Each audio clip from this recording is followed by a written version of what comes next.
তাদের কোনো কি নেই ছিল না, দূর্ততা ছিল না, অপবিত্রতা ছিল না, সর্বদা উজু অবস্থা থাকতো, নফল নামাজ পড়তো, কোরআন তেলাওয়াত করতো, নফল রোজা রাখতো, ফরজ রোজা রাখতো, কোনো অসুবিধা ছিল না।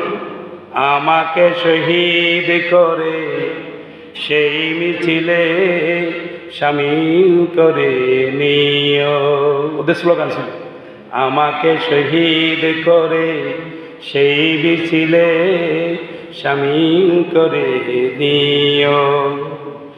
যেই মিছিলের নেতা আমির হামজা, খুবাইব খাব্বাব আল্লাহর ছিল যারা অতি প্রিয়, শামিল করে নিও। সৈয়দ কুতুব হাসানুল বান্না সেই মিছিলে হলো গণ্য, বেরলবিতি তুমির মালেক হামিদ সেই মিছিলে সাথী অনন্য, শামিল করে নিও। আসসালামু আলাইকুম রহমতুল্লাহ ওয়া বারাকাতুহু। সারে ঘর সুন্নত নামাজ পড়েনি।